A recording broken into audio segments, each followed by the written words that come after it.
میں آپ کو خوش آمدید کہتے ہیں. میں اسد اللہ خان ہوں. آج بہت ہی اہم پریس کانفرنس سے خطاب کیا ہے D G I S P R نے. ڈی جی کی پریس کانفرنس میں کئی اہم سوالوں کا جواب بھی ملا ہے جو ان دنوں میں سر اٹھا رہے تھے. ایک سوال یہ تھا کہ کیا تحریک انصاف سے مذاکرات ہو سکتے ہیں یا نہیں ہو سکتے. آج کی پریس کانفرنس میں ایڈریس کیا گیا ہے کہ مذاکرات ہونے چاہیے یا نہیں ہونے چاہیے, اور اگر ہوں تو کن شرائط پر ہوں اور کس نقطے پر ہوں اور کب ہوں, کیا ہو جائے تو پھر جا کر یہ مذاکرات ہوں. اس کے علاوہ جوڈیشل کمیشن پر سوال کیا گیا کہ جوڈیشل کمیشن بننا چاہیے یا نہیں, تو یہ بھی پتہ چلا کہ جوڈیشل کمیشن اگر بنے گا تو پھر اس کا دائرہ کار کیا ہوگا. اور 9 مئی کے ملزمان کی رہائی کے حوالے سے کہ ان کو اگر رہا کر دیا گیا, ان کو معاف کر دیا گیا تو اس کا مطلب کیا ہوگا. بہت سارے اہم سوالوں کا جواب آج اس پریس کانفرنس میں دیا گیا ہے. میں سیدھا نکات آپ کے سامنے رکھتا ہوں, پھر ہم اس پر گفتگو کرتے ہیں. دیکھیے, آج D G I S P R نے کہا ہے کہ 9 مئی صرف افواج پاکستان کا مقدمہ نہیں ہے بلکہ یہ پاکستان کے عوام کا مقدمہ ہے. اس میں کہا گیا ہے کہ اگر پاکستان کے نظام انصاف پر یقین قائم رکھنا ہے تو 9 مئی کے کرنے والے اور کروانے والے ملزمان کو آئین و قانون کے مطابق سزا دینا ہوگی. D G I S P R نے کہا کہ 9 مئی کو سیاسی لیڈرز نے چن کر اہداف دیے کہ یہاں حملہ کرو. D G I S P R نے کہا کہ معصوم بچوں کو ذہنی طور پر ورغلایا گیا. مذموم سیاسی مقاصد کے لیے فوج, شہداء اور ملک کے املاک کو آگ لگائی گئی. D G I S P R نے یہ بھی کہا کہ اگست 2011 میں لندن فسادات میں بلوائیوں نے املاک کو نقصان پہنچایا تو وہاں کے قانون نافذ کرنے والے ادارے حرکت میں آئے, دن رات عدالتیں لگیں اور بلوائیوں کو سخت سزائیں ملیں. اگر لندن فسادات میں 18 سال سے کم عمر کے بچے ملوث تھے تو انہیں بھی نہیں چھوڑا گیا, انہیں بھی سزائیں دلوائی گئیں. D G I S P R نے کہا کہ 2021 میں سیاسی بلوائی کیپٹل ہل کی عمارت میں گھسے, توڑ پھوڑ کی تو کرمنل سسٹم نے لوگوں کی نشاندہی کی اور ملوث افراد کو سخت سزائیں دی. 9 مئی کے بعد 27 جون 2023 کو پیرس کے مضافات میں ہنگامے ہوئے تو وہاں کا عدالتی نظام تیزی سے حرکت میں آیا اور ملزمان کو سخت سزائیں دی گئیں. کہا جاتا ہے کہ جوڈیشل کمیشن بنا دیا جائے. جوڈیشل کمیشن تو اس چیز پر بنتا ہے جس میں کوئی ابہام ہو. 9 مئی کے واقعات تو آپ کے سامنے ہیں. D G I S P R نے کہا کہ اگر جوڈیشل کمیشن بنانا ہے تو پھر اس پورے واقعے کی تہ تک جائیں گے. جوڈیشل کمیشن اس بات کا بھی احاطہ کرے کہ 2014 کے دھرنے کے مقاصد کیا تھے. ترجمان پاک فوج نے کہا کہ جوڈیشل کمیشن پارلیمنٹ اور پی ٹی وی پر حملہ کرنے والوں کا اور ان حملوں کا بھی احاطہ کرے گا. 2016 میں خیبر پختونخوا کے سرکاری وسائل کے ساتھ وفاق پر دھاوا بولا گیا. 2022 میں بھی وفاق پر دھاوا بولا گیا. جوڈیشل کمیشن ان کا بھی احاطہ کرے. D G I S P R نے اپنی پریس کانفرنس میں کہا کہ جوڈیشل کمیشن یہ بھی دیکھے کہ کیسے آئی ایم ایف کو خطوط لکھے گئے, کیسے باہر فرمز کی مدد سے لابنگ کی گئی کہ پاکستان کو قرضہ نہ دیا جائے. اگر کوئی سیاسی ٹولہ استثناء کے ساتھ یہ کام کرتا رہے گا تو ایک دن فوج پر ہی چڑھ دوڑے گا. ڈی جی نے کہا کہ اگر 9 مئی کرنے اور کروانے والوں کو قانون اور آئین کے تحت سزا نہ دی گئی تو اس ملک میں کسی کی جان, مال, آبرو محفوظ نہیں رہے گی. ڈی جی نے اپنی پریس کانفرنس میں یہ بھی کہا کہ اگر کوئی سیاسی ٹولہ اپنی فوج پر حملہ آور ہو, اس کے شہیدوں کی تصدیق کرے, دھمکیاں دے, پروپیگنڈا کرے تو اس سے کوئی بات چیت نہیں ہو سکتی. ترجمان پاک فوج نے کہا کہ ایسے سیاسی انتشاری ٹولے کے لیے صرف ایک ہی راستہ ہے کہ وہ صدق کے دل سے معافی مانگے اور یہ وعدہ کرے کہ وہ نفرت کی سیاست کو چھوڑ کر تعمیری سیاست میں حصہ لے گا. بات چیت سیاسی پارٹیوں کو آپس میں زیب دیتی ہے, اس میں فوج یا ادارے مناسب نہیں ہیں. یہ آج کی پریس کانفرنس کے کچھ پوائنٹس میں نے آپ کے سامنے رکھے ہیں. بریگیڈیئر حارث نواز صاحب ہمارے ساتھ موجود ہیں, تجزیہ کار ہیں, بہت شکریہ بریگیڈیئر صاحب, خوش آمدید. بریگیڈیئر مسعود صاحب بھی ہمارے ساتھ موجود ہیں. بریگیڈیئر صاحب آپ کو بھی خوش آمدید کہتا ہوں. دانیال چودھری صاحب مجھے جوائن کریں گے, مسلم لیگ نون کے رہنما.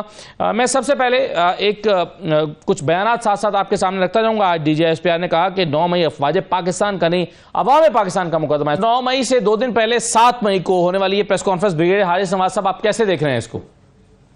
دیکھیں, D G I S P R نے یہ بہت کئی چیز شک و شبہات کلیئر کی ہیں.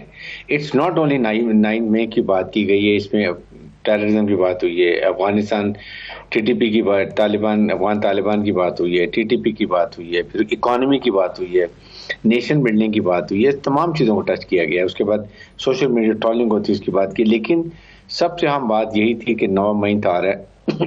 افسوس یہ ہے کہ 1 سال میں ہم یہ فیصلہ نہیں کر سکے کہ ہم نے ملٹری ٹرائل کس کو لے کر آنا ہے, کب ٹرائل ہوگا, سٹے کیا ہوا ہے. 1 سال گزر گیا ہے. جسٹس ڈیلیڈ جسٹس ڈینائڈ کا مطلب یہ ہے کہ آپ کا جو ہمارا جو مقصد تھا وہ ختم کر دیا ہے کہ امیڈیٹلی سزا ہو جاتی, لیکن انصاف کے تقاضے پورے کرنے کے بعد اس کا یہ ہوتا کہ جن کو کلپریٹ تھے ان کو سزا مل جاتی, باقی چھوڑ دیے جاتے. لیکن باہر کے ملکوں کو یہی مثال دی کہ ہر جگہ پر جہاں پر ایسی بات ہوئی ہے، جس ملک میں ہوئی ہے، معاملے ہوئے ہیں، وہاں جوڈیشری نے فوراً فیصلے کر دیے. یہاں ہماری سب سے بڑی باٹل نیک جو ہے ہماری جوڈیشری ہے. سوچے سمجھے بغیر ہر بات میں اسٹے دے دینا، ڈیلے کر دینا. What is the purpose? اس سے بہت سے شک و شبہات بھی پیدا ہوتے ہیں، اور ساتھ جو لوگ ڈیزرو کرتے تھے ان کو سزا نہیں ملتی ہے. یہ اس سے لوگ انکریج ہوں گے آئندہ کے لیے، وہ اور ایسے انسیڈنٹ کریں گے. This for the purpose to deter them from doing anything else. یہ انہوں نے یہ جو کیا ہے، یہ اس سے بہت نقصان ہو رہا ہے. ساتھ ہی انہوں نے یہ کہا کہ کسی حالت میں بھی جو شرط پسند ٹولہ ہے جنہوں نے فوج پہ حملہ کیا ہے، جنہوں نے بانی پاکستان کی رہائش گاہ پہ حملہ کیا، جنہوں نے نشان حیدر کے یادگاروں کی بے حرمتی کی، ان سے کسی حالت میں بھی مذاکرات نہیں کیے جائیں گے. اور پھر انہوں نے یہ کہا کہ اگر مذاکرات کرنے ہیں تو طریقے ہیں. ایک تو آپ پولیٹیکل گورنمنٹ سے جا کے بات کریں، جو طریقہ بھی ہے، لیکن قوم سے معافی مانیں کہ ہم نے غلطی کی. یہ تو پہلے ہی کر لینا چاہیے تھا جو آج تک نہیں کیا گیا، جس سے یہ اور پرابلم ہو. آپ یہ سوچیں کہ ان شہداء کی لواحقین کو کتنی تکلیف ہو رہی ہے. اس کے بعد آپ کے ساتھ جو سپاہی ہمارے ٹروپس ہیں، وہ برف پوش پہاڑیوں پر ہیں، سیاچن کے اوپر، پہاڑوں کے اوپر ٹیررزم کے خلاف لڑ رہے، روز شہادتیں دے رہے ہیں. ان کے مورال کو کتنا افیکٹ ہوتا ہے. فوج آدھا پروفیشنلزم کے علاوہ مورال سے لڑتی ہے. کمانڈر جو ہے نا، جنرل آصف منیر جیسے چیف آرمی اسٹاف ہے، یہ فوج کو لڑاتے ہیں کہ انہوں نے کتنا فوج کا مورال ہی رکھا، ان کی ایڈمنسٹریشن کتنی اچھی رکھی، ان کو پروفیشنل ٹریننگ کتنی تھی. یہ اور ساتھ قوم کیسے بار بار جو جنرل آصف منیر کہتے ہیں کہ فوج اور عوام لازم و ملزوم ہے، فوج عوام طاقت کا سرچشمہ ہے. یہ چیزیں ہیں جو ہمیں سوچنے کی ہیں. اس سے اتنا زیادہ دشمن کا نیریٹو ہمارے ان ایڈورٹنٹلی جو ہمارے کچھ لیڈرز ہیں، پھر نوجوان نسل کو گمراہ کر دیے ہیں، برین واش کر دیے ہیں. آپ نے ایک بلڈ نیریٹو کیا اور لاکے 9 مئی کو اس کو کلمنیٹ کیا. یاد رکھیں 9 مئی کے تمام ثبوت 100% موجود ہیں. صحیح video clips, pictures, evidence, everything is there. کسی کو وکٹمائز نہیں کر رہے ہیں. Let me assure you. بات یہ ہے کہ ان کو جلدی ٹرائل ہونا چاہیے تاکہ جو ڈیزرو کرتے ہیں ان کو سزا ملے، اور باقی جو ڈیزرو نہیں کرتے ان کو چھوڑ دیا جائے. لیکن یہ ایک بہت عام معاملہ ہے، بہت اچھی، اور I must appreciate D G I P R کو اتنی ڈیلیبریشن کے ساتھ ایک ایک کوشچن کو سوچ سمجھ کے جواب دیا ہے. اور میرے خیال میں اٹ واز این ایکسیلنٹ جو بریفنگ تھی ان کی. صحیح، بالکل ٹھیک ہے. آپ کہہ رہے ہیں کہ بہت اہم سوالوں کا جواب، اور ساتھ میں آپ یہ کہہ رہے ہیں کہ جلد از جلد ٹرائل مکمل ہونا چاہیے اور ذمہ داروں کو سزا ملنی چاہیے، اور جو ذمہ دار نہیں ان کو چھوڑ دینا چاہیے. بریگیڈیئر مسعود صاحب، کیسے دیکھتے ہیں آپ اس کو کہ ذہن سازی کی گئی اور پھر لوگوں نے اپنی ہی فوج کے جو تنصیبات تھے ان پر حملے کیے، شہیدوں کی یادگاروں پر حملہ کیا، یہ آج D G S P R نے کہا، کیا کہیں گے آپ؟ جی ہاں، بہت شکریہ. دیکھیں کہ جو دشمن پچھلے 76 سال میں نہیں کر سکا، وہ چند مٹھی بھر لوگوں نے پاکستان کے اندر کیا، اور پاکستان کے آرمی انسٹالیشنز پہ، آرمی کے نشانات پہ اور شہداء کے یادگاروں پہ حملہ کیا گیا. اور 79 ایسے انسٹالیشنز، بلڈنگ فکسچرز تھے جن کو نقصان، جلاؤ، گھیراؤ اور ان کو ڈیمیج کیا گیا. آپ دیکھیں کہ اس سے دیکھیں قوم کا، ویسے بھی قوم کا مقدمہ تو بنتا ہے، قوم بھی اس سے مایوس ہوئی. اور اس کے علاوہ افواج پاکستان کے اندر بھی ایک ریزنمنٹ ہے کہ ایسا ہمارے ساتھ کیوں ہوا. اور سیکنڈلی شہداء کے لواحقین کو بھی اس بات کا دکھ ہے اور وہ رنجیدہ ہے. ان کے بچوں نے جو قربانیاں دی تھی، ان کے اگینسٹ آج ان کے نشانات کو جس طریقے سے ڈس ریسپیکٹ اور ڈسمینٹل کیا گیا، تو وہ ایک سیریس تھا. اس کا نیگیٹو امپلیکیشن انٹرنیشنل کمیونٹی کو ہم نے یہ دیا کہ یہاں پہ ایک لا لیسنس ہے، یہاں پہ کوئی قانون نہیں ہے، یہاں پہ ایک سول وار سٹارٹ ہو گئی ہے. جس دن 9 مئی کو جس طرح کے واقعات ہوئے ہیں، تو یقیناً پاکستان کی ملٹری لیڈرشپ، افواج پاکستان کا ہر ممبر جو ہے وہ اس بات پہ متفق ہے کہ اس دن کو نہیں بلایا جا سکتا ہے کسی صورت میں. اور جو لوگ اس میں انوالو تھے، چاہے وہ جنہوں نے پلان کیا، جنہوں نے فیسیلیٹیٹ کیا اور جنہوں نے ایگزیکیوٹ کیا، ان کو کیفر کردار تک پہنچانا ہے.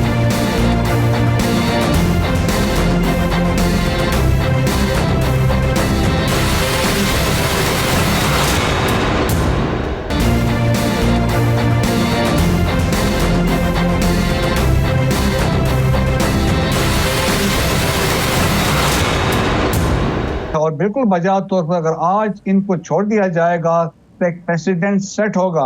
آپ دیکھیں دنیا کے تمام جو تھنک ٹینکس ہیں اس بات میں متفق ہیں, پاکستان کو اگر to state of Pakistan to collapse, basically it is Pakistan army which has to collapse. For better or worse I don't see that happening. یہ کرسٹین فیئر نے کہا تھا کہ پاکستان آرمی ہی اس ملک کی سینٹر آف گریوٹی ہے, اس کو آپ نے کمزور کرنا ہے. تو انفارچونیٹلی بدقسمتی سے 9 مئی کو اس میں ایک یہ دکھایا گیا. تو میرے خیال میں ابھی جو کیسز ہیں 102 لوگوں کا کیسز ہے, ملٹری ٹرائلز کا انتظار میں ہیں اور اعلیٰ عدلیہ کے پاس کیس ہے جس پہ وہ سٹے ہے.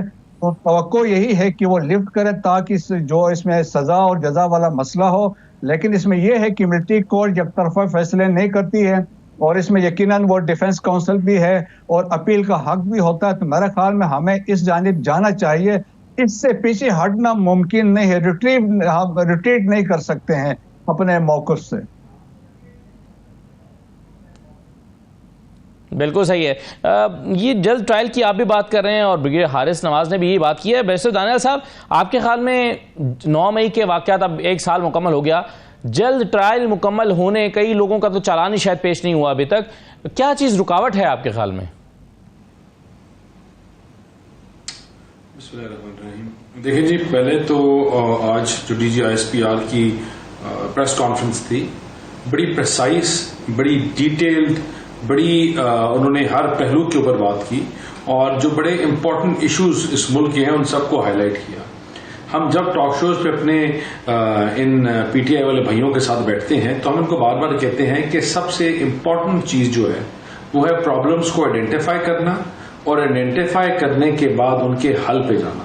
جب تک ہم یہ نہیں کریں گے یہ نہ ملک آگے چل سکتا ہے, نہ جمہوریت چل سکتی ہے اور نہ ہی آپ کا نظام آگے چل سکتا ہے.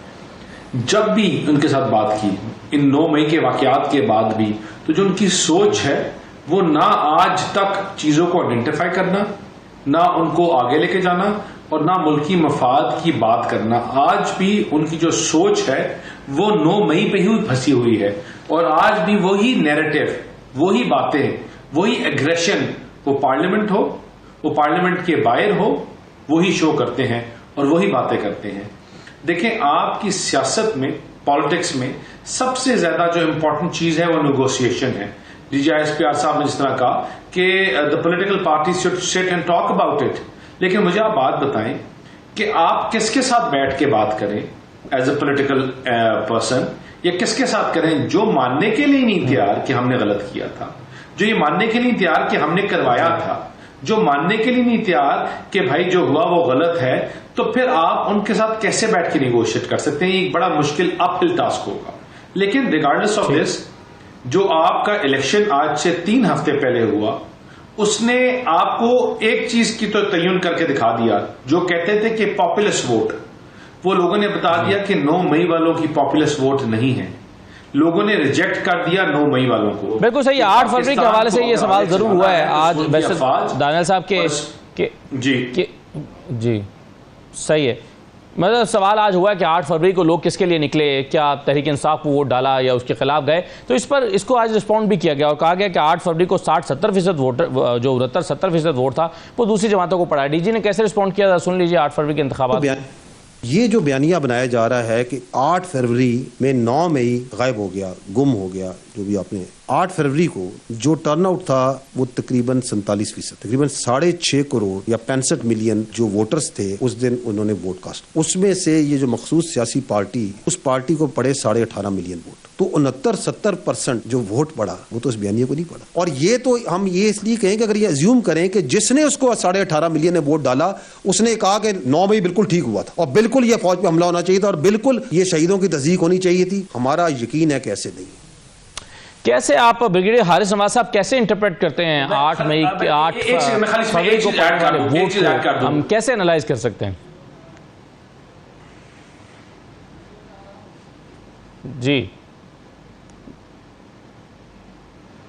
جی بریگیڈیئر حارث صاحب, جگہ بات ہی ہے, وی مسٹ انڈرسٹینڈ کہ یہ مجھے بتائیے کہ فوج نے اور سول آرم فورسز نے صرف سیکیورٹی اور secure environments for peaceful elections کے لیے پرووائڈ کی. They were not inside, they were outside. They got nothing to do.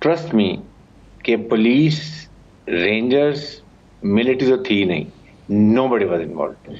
Election میں RO, DRO, یہ ساری ڈسٹرکٹ ایڈمنسٹریشن اور یہ جو آپ کی بیوروکریسی ہے وہ ساتھ وہاں پر الیکشن کروا رہی تھی. یہ یا تو پہلے ہمیشہ جوڈیشری کرواتی تھی تو بات میں بھی دیٹ از دا ریزن, ہو سکتا ہے کہ ہو, لیکن ایسی بات نہیں ہے. الیکشن ہوئے اس کے بعد بات یہ ہے کہ آپ نے فوج کو بدنام فوج نے کر دیا. ہم اسٹیبلشمنٹ سے بات کریں گے, ہم فوج سے بات کریں گے, وہ دیکھیں یہ باتیں اب ملک کو آگے لے کے چلیں. ملک کو آگے لے کے جانے کے لیے you need to have political stability اور اکنامک ڈیولپمنٹ. اب میں ابھی بھی اسلام آباد میں نے سعودی یہ جو ڈیلیگیشن آیا تھا اس کانفرنس اٹینڈ کی ہے, یقین کریں دے مین بزنس, بہت کوشش ہو رہی ہے. They want to come. ابھی 2-3 ہفتے میں ان کے جو کراؤن پرنس ہے he is coming and there is lot of investment is coming. I know it, I have seen it. اس وقت ملک کو اکنامک ترقی چاہیے, عوام کی خوشحالی چاہیے, جاب اپرچونیٹیز چاہیے تاکہ لوگوں کو روزگار ملے. سوشل یہ ڈیکورٹیز اور یہ جو لوٹ مار کیوں ہو رہا ہے؟ ینگ بچوں کو جاب ہی نہیں ہے, گریجویٹ ہیں جاب نہیں ہے, کیا کریں گے؟ لوٹ مارے کریں گے, فیملی کو انہوں نے پالنا ہے, پرابلم ہے گھروں کے اندر. سو اس کے لیے بہتر یہ ہوتا ہے کہ آپ اپوزیشن میں ہیں, آپ بیٹھیں, کنسٹرکٹیو اپوزیشن کا رول ادا کریں. آپ ضرور کرٹیک کریں جو پازیٹیو کرٹیک, لیکن دنیا میں کہیں آپ اپنی سیکورٹی فورسز کو نشانہ نہیں بناتے ہیں. یہی تو ہمارا دشمن جو چاہتا ہے 75 ایئر سے کسی طریقے سے فوج اور عوام کو ڈیوائڈ کرو. Chief army staff general Asim نے بارہا یہ کہا کہ فوج اور عوام لازم ملزوم ہے. You fight as a nation, you فوج ڈزنٹ فائٹ الون. اس لیے بات وہی دشمن چاہتا ہے کہ فوج کو کمزور کر دو عوام سے دور کر کے, جو کہ نہیں ہو سکتا. ابھی بھی عوام پاکستان کی فوج کو ہر حالت میں بہت پسند کرتے ہیں. یاد رکھیں جس ملک کی فوج کمزور ہوتی ہے وہاں پر دشمن کی فوج ہوتی ہے. عراق کی مثال لے لیں, آپ لیبیا کی مثال لے لیں, آپ سیریا کو دیکھ لیں, اس کے بعد پیلسٹائن کو دیکھ لیں, وہاں فوج نہیں ہے, کیا حال ہو رہا ہے. اس لیے آپ نے جو بات کرنی ہے وہ آپ کرٹیسائز ضرور کریں, آپ سوشل میڈیا کو استعمال کریں, but don't discuss security forces. Security کیونکہ یہ ملک کی جو ضمانت کی جو بقا ہے وہ فوج ہے. اس لیے فوج کے morale کے لیے یہ چیزیں آپ سوچنے کی ضرورت ہے کہ یہ مت کریں. آپ نے بات کرنی ہے, آپ جا کے حکومت سے بات کریں, پولیٹیکل پارٹی سے بات کریں, اور پرائم منسٹر کو give a call for national dialogue جس میں تمام پارٹیز کو بلائیں, سب کے تحفظات کو سنیں. لیکن آپ اگر ایسے کرتے رہیں گے, اس سے آپ صرف یہ چاہتے ہیں کہ فوج سے مذاکرات کریں, دنیا کو بتائیں کہ پاکستان کی حکومت کو پاکستان کی فوج چلا رہی ہے. That should never happen. It is very detrimental to security environments اور پولیٹیکل انوائرمنٹس کے لیے. اس لیے اس وقت یہ نفرت کی چیزیں چھوڑ کے پازیٹیو آئیں اور آپ ایک نقطہ نظر لگائیں. بلکہ میں تو یہاں تک کہتا ہوں کہ بانیے پاکی یہ اس کو بی ٹی آئی کو اگر کورٹ ان کو چھوڑتے اپیل الاؤ کر دیتے ہیں, آپ آئیں, آپ بائی الیکشن کریں, پارلیمنٹ میں جائیں اور بیٹھ کے پازیٹیو پارٹیسپیٹ کریں, تنقید کریں, اور تاکہ آئندہ کے لیے develop your self, see what happens. لیکن اس طریقے سے ملک میں انتشار پھیلانے کی سیاست کو اب ہمیں آٹومیٹکلی ٹوٹلی ختم کر دینا چاہیے. صحیح ہے, بالکل ٹھیک ہے سر. اس پر بیرسٹر دانیال بھی کچھ کہنا چاہ رہے ہیں, اور ساتھ ہی ساتھ ہم مذاکرات کی بات کر رہے ہیں. مذاکرات ہونے چاہیے, کس سے ہونے چاہیے؟ حکومت بھی کہتی ہے آئیں بیٹھیں مصالحت کریں اور ساتھ میں ہاتھ میں لائیں, ہمارے ساتھ بات چیت کریں. لیکن کیا یہ ہونے جا رہا ہے یا ہو سکتا ہے یا یہ ممکن ہے موجودہ حالات میں؟ اس کو بھی رسپونڈ کیا گیا آج کی پریس کانفرنس میں. تو میں ایک چھوٹا سا بریک لیتا ہوں, پھر دانیال صاحب کے پاس آتا ہوں, پھر بریگیڈیئر مسعود صاحب کے پاس بھی. بریک کے بعد واپس آ رہے ہیں.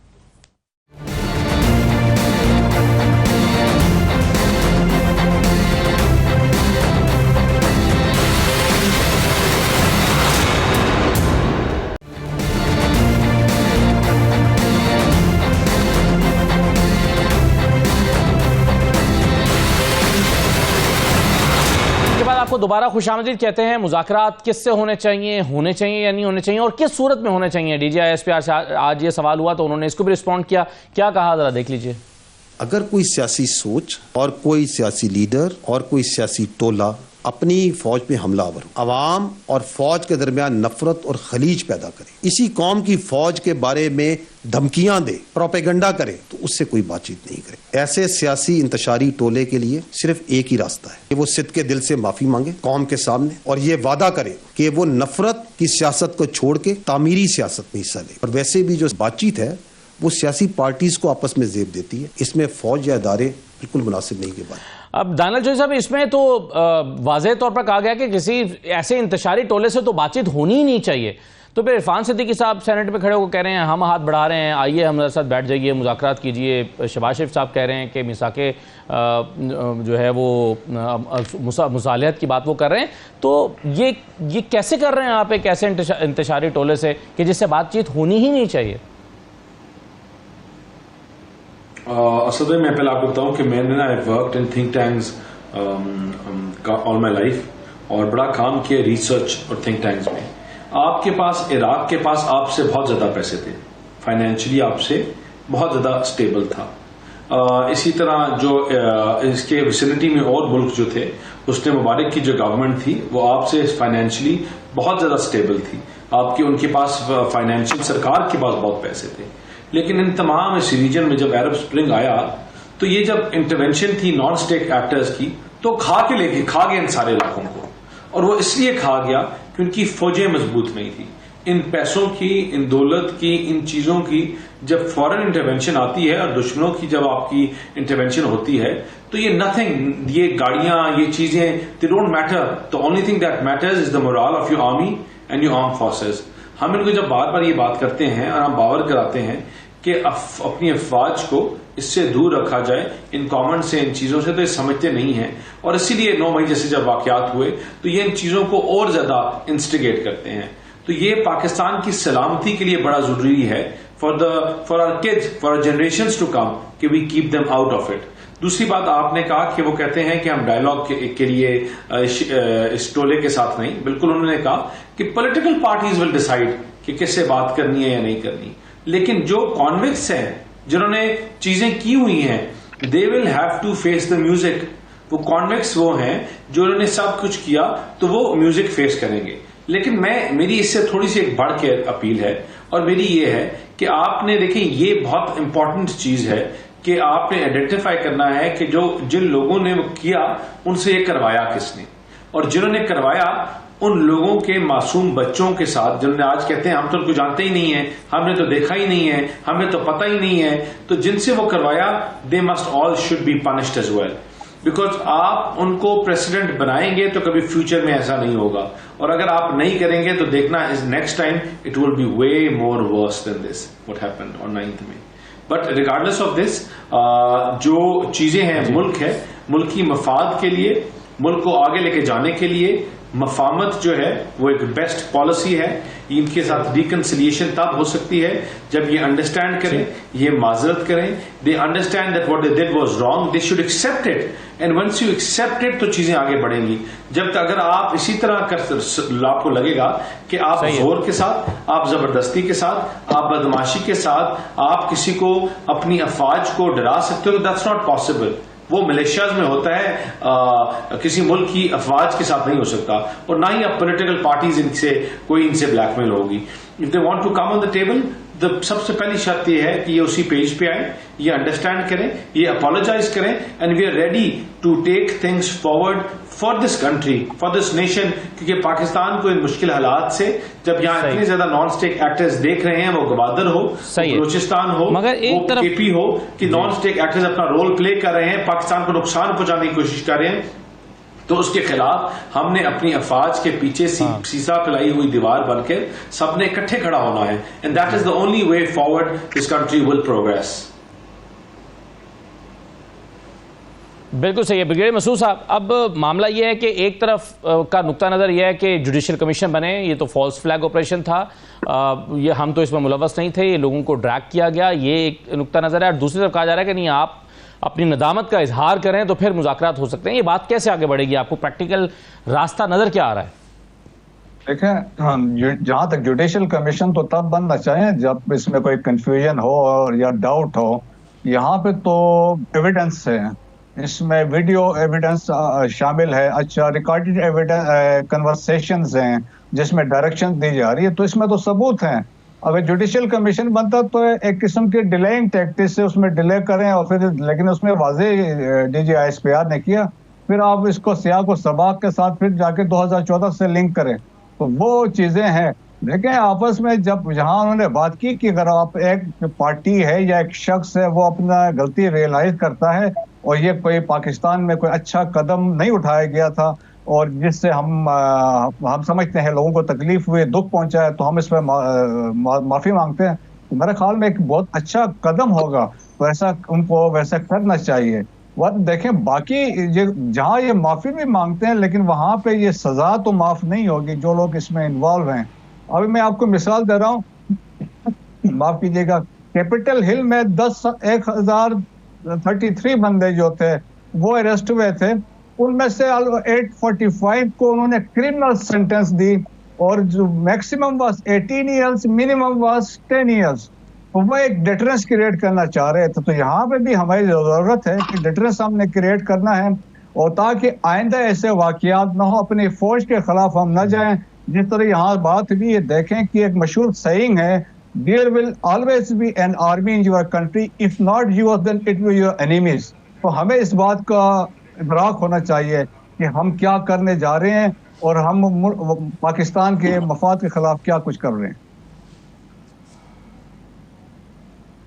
صحیح ہے. بغیر حارث نواز صاحب, یہ 9 مئی کے واقعات اور ان تمام چیزوں کا تو سوال و جواب میں اس کی باری آئی, لیکن بنیادی جو پریس کانفرنس تھی وہ پاکستان کو دہشت گردی کے جو لاحق خدشات ہیں, TTP کے حملے, بھارت کی مداخلت, سرپرستی, ان تمام موضوعات کو پر بات کی گئی. آپ کیسے دیکھ رہے ہیں کہ موجودہ حالات میں یہ کتنا بڑا چیلنج ہے اسٹیٹ کے لیے, اور اس سے نمٹنے کے لیے کیا اقدامات اٹھائے جا رہے ہیں جو دہشت گردی کے واقعات پے در پے ہوئے اور پھر غیر ملکیوں پر ہونے والے جو حملے ہیں؟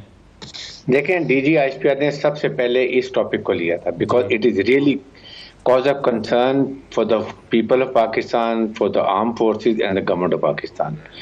کیونکہ اس سے ہمارے ملک میں بہت ڈیسٹیبلائزیشن ہو رہی ہے, اس سے ہماری اکانومی کو بہت نقصان پڑ رہا ہے. ہمارے فورن انویسٹمنٹ نہیں آ سکتی ہے, ڈائریکٹ انویسٹمنٹ نہیں آ سکتی ہے. باہر کے فورنرز آ کے ہماری میٹنگ یہاں نہیں کرتے ہیں دبئی میں یا دوسرے ملکوں میں کرتے ہیں. اس لیے یہ بات کی کہ دیکھیں ہم نے کس طریقے سے ہم نے یہ افغان طالبان سے ایک ہی بات مانی تھی کہ جی آپ اپنے ملک سے جو ہے وہ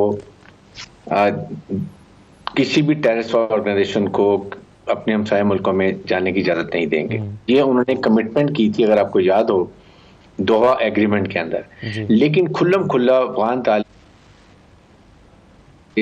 افغان پیپل بھی, TTP بھی, داعش بھی, یہ لوگ آ کے ہمارے ملک پر دہشت گردی کر رہے ہیں. DLA, BLF, BNA, TTP, Afghan even ساتھ ملے ہوئے ہیں. یہ بڑی خطرناک سچویشن ہے. ہم روزانہ شہادتیں دے رہے ہیں, اور یہی میں اس لیے کہتا ہوں, اس لیے بھی جو ہے نا فوج کے خلاف بات کرنا بہت نقصان دہ ہے. فوج کا مورائل آف ٹروپس کو بڑا فرق پڑتا ہے. Chief army staff general Asim Munir نے یہی بار بار کہا کہ فوج اور عوام ہیز ٹو بی یونائٹڈ اگر ہم نے ہر دشمن کے نیریٹو کو اور ملک اسلام کی بقا کو ہم نے تحفظ کرنا ہے. اس لیے انہوں نے یہ بات کی کہ انہوں نے کہا جی ہم نے 95% جو ہے فینسنگ کر دی ہے ایران بارڈر کے اوپر جو تقریباً 1100 میٹر ہے. 98% ہم نے افغان بارڈر کے اوپر جو 2600 کلومیٹر ہے وہاں فینسنگ کر دی ہے, قلعے بنا دیے ہیں, وہاں پر ہم نے پوسٹیں بنا دی ہیں, سب چیزیں کر دی ہیں. بٹ سندھ سے پورس بارڈر کہیں نہ کہیں وہ آگے کامیاب ہوتے ہیں, اور پھر اس میں افغان طالبان اس میں شامل ہیں. ابھی پیچھے وہ فینسنگ توڑے تھے, ہم نے فائرنگ کی, 7-8 ان کے لوگ مارے گئے تھے. یہ بات کرنے کی, اور پھر انہوں نے یہی کہا کہ اس سے کتنا ہمیں اکنامک لاس ہو رہا ہے. اس کے بعد ہم نے ایون دین ہم نے ان عزائم کے پرابلم کے باوجود ہم نے کسی قسم کے افغان ٹرانزٹ میں رکاوٹ نہیں ڈالی ہے. وی ڈونٹ وانٹ ٹو یہ پولیٹیکل وکٹمائزیشن کرے افغان طالبان کی, بٹ دے مسٹ انڈرسٹینڈ کہ اس کے گاب میں جو ہمارا اسمگلنگ ہو رہی ہے وہ ہمیں روکنے کی ضرورت ہے. پھر انلیگل امیگرینٹ جو پاکستان میں بیٹھے ہوئے 6-7 لاکھ تو بھیج دیے, لیکن ابھی بھی لاکھوں کی تعداد میں انہی کے اندر یہ لوگ چھپے ہیں. یہیں سہولت کاری ہوتی ہے, یہیں پر ریکانیسنس ہوتی ہے, یہیں سے یہ ٹارگٹ سوئسائڈ بامبرز نکلتے ہیں, اور پھر کچھ افغانستان کی طرف سے آ جاتے ہیں. یہ کسی دنیا میں نہیں ہوتا کہ اس طرح کھلم کھلا آپ کے ریفیوجی جو پھر رہے ہیں, they are given a located area, وہاں پر ان کو کنفائن کیا جاتا ہے. اس لیے بات کی ہے کہ اس کے لیے پوری قوم کو اکٹھا ہونا چاہیے, پوری قوم کو لڑائی کرنی چاہیے, پوری قوم کے لیے بہت بڑا فقر لمحہ فکری ہے. اگر اس کو ہم ٹھیک کریں گے پھر حالات خراب ہوں گے. That was the basic purpose D G I پہ, جو اس کو سب سے پہلے اس ٹاپک کو انہوں نے ایڈریس کیا تھا. بالکل صحیح ہے.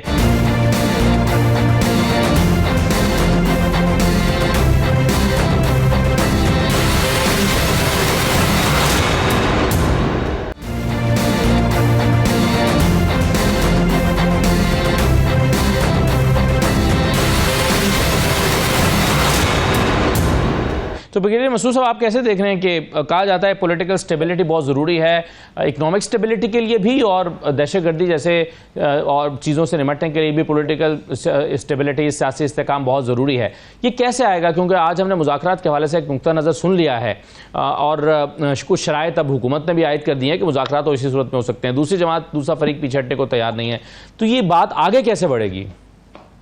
جی ہاں, دیکھیں بہت یہ انفارچونیٹ پارٹ ہے کہ ہماری جو پالیٹکس ہے, انفارچونیٹلی پولرائزنگ پالیٹکس ہے, ہم ایک دوسرے کو ایکسپٹ کرنے کو تیار نہیں ہیں. اور جس طریقے سے ہم نیریٹو دیکھتے ہیں یا بیان بازی دیکھتے ہیں تو ایک دوسرے کے خلاف یہاں تک فیملیز تک کو جا کے انسلٹ کیا جاتا ہے. تو میرا خیال میں دس اے ریکوائرمنٹ کی تمام جو آنریبل جو ہیں ہمارے پولیٹیشین ہیں, پولیٹیکل ہیڈس ہیں, وہ بیٹھ کے آپس میں یہ ڈیسائیڈ کر لیں. تو میرے خیال میں یہ چیزیں ممکن ہے, کچھ نہیں ہو سکتا ہے. ہماری اکانومی کی جہاں آپ نے بات کی, بالکل بہت دیکھیں ہماری اکانومی کے مسائل ہیں, اور جس طریقے سے ایفرٹ کی جا رہی ہیں, SIFC کا قیام اس سلسلے میں ایک امپورٹنٹ اسٹیپ تھا جس میں پرائم منسٹر بھی بڑی ایفرٹ کر رہے ہیں, اور اس میں یقیناً credit chief of army staff کو جاتا ہے. اس کی انہوں نے 2 دفعہ وہ سعودی عرب گئے ہیں, مڈل ایسٹ کے باقی کنٹریز میں گئے ہیں, اور توقع کی جا رہی ہے کہ الٹیمیٹلی سعودی عرب سے جو ابھی فیز 1 میں $5 بلین آ رہے ہیں, سبسیکوئنٹلی 25 بلین کا ہے, over all next 3 to 5 years میں 70 بلین کا ہے. تو ہم ایفرٹس کی جا رہی ہے. جب آپ کی پولیٹیکل اسٹیبلٹی ہوگی, اکنامک اسٹیبلٹی ہوگی, that will lead to the security of the country. تو یہ چیزیں سارے آپس میں لنکڈ ہے. ہمیں ریئلائز کرنا چاہیے کہ ہم معاشی طور پہ آلریڈی بہت کمزور ہے, ہم اس میں کوشش میں آگے لگے ہوئے ہیں. تو پولیٹیکل سٹیبلٹی کے لیے میرے خیال میں پولیٹیشین کو مل بیٹھنا چاہیے, انسٹیٹ ایک دوسرے کی ٹانگ کھینچے, لیکن مل کے ہمیں پاکستان کے لیے, پاکستان کو مستحکم کرنے کے لیے اقدامات میں ایک دوسرے کو ساتھ دینا چاہیے. بیرسٹر دانیال صاحب, پولیٹیکل سٹیبلٹی کے لیے حکومت کا پلان کیا ہے؟ دیکھیں پولیٹیکل سٹیبلٹی کے لیے دیکھیں 2 فیزز میں پولیٹیکل سٹیبلٹی ہوتی ہے. پہلا فیز تھا فائر فائٹنگ, جو ان کی لگائی ہوئی آگ کو ہم نے بند کیا, 16 مہینوں میں چیزوں کو کنٹرول میں کیا, اور اب ہے ری بلڈنگ پاکستان, ری ایمرجنگ پاکستان. اور اب پاکستان جو ہے واپس اپنی اسی رخ میں, اسی سمت میں آئے گا کہ جہاں ہماری اکانومی بہتر ہوگی. اور وہ کیسے ہوگی کہ ہم اپنی ٹریڈ بہتر کریں گے, جو ہمارے وائٹ ایلیفنٹس ہیں جس طرح ہمارے ان کو پرائیویٹائز کریں گے, ڈیٹ کم کریں گے, debt to G D P کم ہوگا. اسی طرح ہماری امپورٹس بہتر ہوں گی اور ایکسپورٹس بہتر ہوں گی, امپورٹس کم ہوں گی. اور دوسری جو بہت امپورٹنٹ چیز ہے وہ ہے کہ جو پاکستان کا ابھی نیکسٹ 2 ایئرس کا ویژن ہے وہ اپنی ایگریکلچر مارکیٹ کو بہتر کرنا. ایگریکلچر پاکستان کا بہت بڑا ریونیو جنریٹنگ ایریا ہے, اور ان سے انشاءاللہ ہم چیزوں کے اوپر کام بھی کریں گے, ہم اپنا ٹیکس کلیکشن بھی بہتر کریں گے, اور پاکستان کو واپس پروگریسو نیشنز کی طرف لے کے جائیں گے. دیکھیں ہمیں یہ ملک جب بھی تاریخیوں میں ملا, you need to understand, I was in Sindh just a few days back, میں دیکھ کے پریشان ہو گیا, اور میں نے کہا کہ ہمارا کوئی کمپیریزن نہیں ہے پنجاب کا کسی بھی اور صوبے کے ساتھ. وہ اس لیے کیونکہ ہمیں جب بھی موقع ملا ہم نے ادھر کام کیا, ہم نے یہاں دن رات لگا کے کام کیا, یہاں کا انفراسٹرکچر بہتر کیا. اور پاکستان جب بھی تاریخیوں میں ملا, وہ جنگ مشرف کے ادوار کے بعد ہو یا آپ کے کسی اور ٹائم پہ جب دہشت گردی ہو, ہم نے پاکستان کو اندھیروں سے نکالا, ہم نے بجلی کے بحران ختم کیے, ہم نے مل کے وار آن ٹیرر لڑی, ہم نے یہ جو دہشت گردی کا ناسور تھا اس کو خیر آباد کا, کراچی کی جو اسٹریٹ کرائم کا جو ایک پیک تھی ٹارگٹ کلنگ, اس کے اوپر مل کر آپریشن کرایا. پاکستان کی اکانومی کو جب بھی ضرورت تھی تو بوسٹر انجیکشنز لگوائے گئے اور لگائے. تو انشاءاللہ ہمارے جو ارد گرد ہمارے دوست ممالک ہیں، جس طرح سعودی ہے جس کو آپ نے آئسولیٹ کر دیا تھا، آپ نے اپنے آپ کو آئسولیٹ کر دیا، سعودیہ آپ سے بات کرنے کے لیے تیار نہیں تھا، ایران آپ سے ناراض تھا، چائنا آپ سے بات نہیں کر رہا تھا، امریکہ آپ سے بات نہیں کر رہا تھا، آپ نے اپنے آپ کو اس ریجن میں آئسولیشن کی طرف لے کے جا رہے تھے۔ یہ وہی پاکستان ہے جہاں آج بڑے ڈیلیگیشنز کا تیسرا سعودی وزٹ ہے، لیکن جو لوگ ہیں 9 مئی والے، انہوں نے سبوٹاج کرنے کی کوشش کی سعودی ڈیلیگیشن کو بھی، ان کے وزراؤں نے اسٹیٹمنٹس دی کہ یہ بھی حکومت ہٹانے میں ہمارے یہ ملوث تھے۔ پھر اسی طرح چائنا کے اوپر سی پیک کوریڈورز کو جب ہم نے ایکٹیویٹ کر رہے ہیں، ان کے اوپر کام ہو رہا ہے انشاءاللہ۔ جس چائنا کے ساتھ جنہوں نے ڈیڈ لاک انہوں نے کر دیا تھا اس کو ختم کیا اور دوبارہ کام کی، ٹریڈ کی بات کی۔ ان تمام چیزوں کی تمام چیزیں یہ فورسز اکٹھے کام کریں گی تو اس سے آپ کی معیشت میں، آپ کی اکانومی میں بہتری آئے گی۔ اور میں آپ کو ایک بات بتاؤں، جو آج ISPR کی پریس کانفرنس تھی، آپ صبح اٹھ کے دیکھنا اسٹاک مارکیٹ کا آپ کو کیا بھاؤ ملے گا، اس کے ٹرینڈز آپ دیکھنا، ڈالر کی پرائس کے ٹرینڈز دیکھنا، کہ یہ جو سرٹنٹی ہے، جو لوگوں کا اعتماد ہے اپنے اداروں پہ، اپنے ملک پہ، اپنی حکومت پہ، اس کو بحال رکھنا بڑا ضروری ہے۔ اور جب اس کو بحال رکھیں گے تو پیسہ بھی فلو ہوگا۔ ٹھیک ہے، بہت شکریہ دانیال چودھری صاحب پروگرام میں شرکت کرنے کے لیے۔ بریگیڈیئر مسعود صاحب، بریگیڈیئر حارث نواز صاحب پروگرام میں شریک تھے۔ پروگرام میں شرکت کرنے کے لیے یہ ناظرین اجازت دیجیے، اللہ حافظ۔